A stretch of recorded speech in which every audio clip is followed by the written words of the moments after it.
Mabirizi Herbal Products Koli ne Musawo Ruth na Kiranda okuva ku Mabirizi Herbal Products.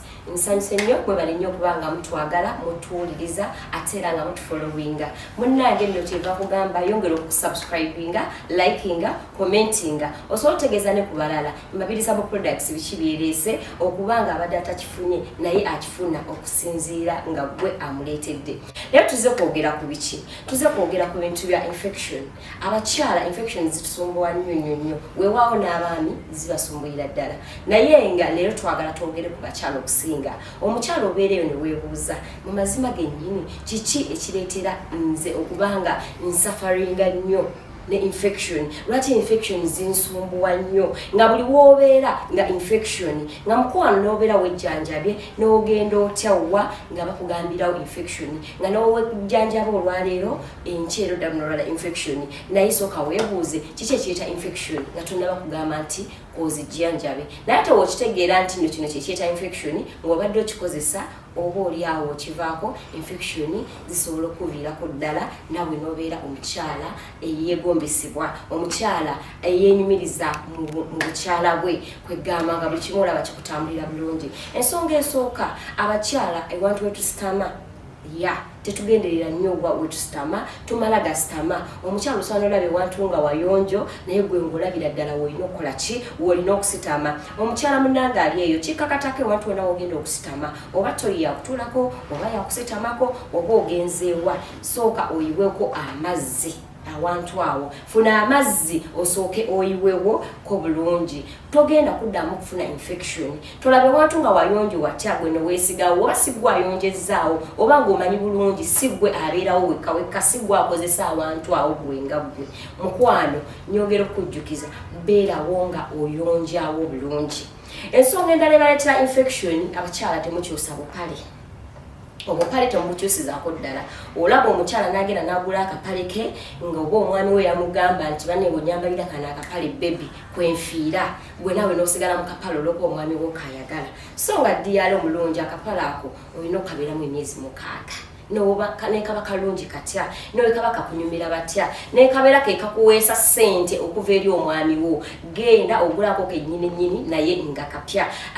Akapala ako kimanyi abakyala tubeeramu ne some acid sina some acid tulina acid owa ddala abakyala era gy'olaba akapala ako oba okaluddemu wakati awo kabeera kasiri kabanga akasiridde kaba kasiiwuuse kaba kwegamba nga kategeeza obukyala obuyokyeza ddala n'obeera nga akapala okwokya kakati buli wookokya ate nga kosigaddemu already kayonoonese ate era omanyi bulungi olongoosezza obukyala bwo ate era n'okaddamu. Nyongera okujjukiza togenda kuva ku infection ogenda sigala ng'okola ki ng'ojanjaba infection naye ng'ate ku Mabirizi Herbal Products eddagala lyonna tulina bulungi nnyo.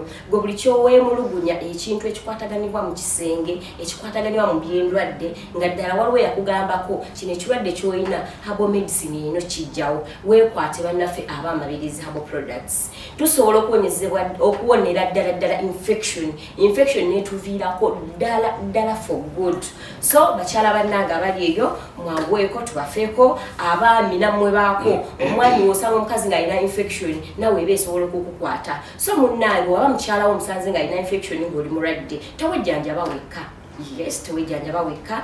Kwata mukyala wo oyo omugambe mukyalo kimanyi nti walwazizza ate era toyomba tomuyombisa tomuyisa bubi tomugamba nti ayenda takola kino nakiri. Ekisookera ddala abakyala iffe obukyala bwaffe bubaka mangu obulwadde bubakira ddala obulwadde. Gw'omwami w'ogenda oyimirira ofuna obulwadde tosobola bufuna naye ate nze n'okusitama obusitami mbankola ki mba nsobola ofuna obulwadde. Kati waliwo bannaffe abakyala tugeze mugenze eyo mu byalo ogenze mu byalo otya tweyize mu byalo ate okoze otya okutamakokko tulina abakyala abakisobola kozo osobola nga woogenda teweesigawo bulungi kunaamiriza ng'ogenda okukola susu oyo kunaamiriza naye oleme kusitama oveeyo neki infection kyoteetegekedde kubanga already ogenda veeyo omwami wajja tabimanyi ajja kuba atwagala munyumire mukwasaganya ensonga zammwe ez'omu kisenge ate kakati wobeera omusiize agenda tandikiraawo okakanako obufumbo bukyankalanye nti oli mukwenda ojja ondeetako obulwadde naye nga amazima gennyini kyekyo. So nammwe abaami baffe abalungi wemba mutusanzeemu ekirwadde kya infection tubasaba mujje mutugambe mu buntu ate tusobole okwejjanjaba.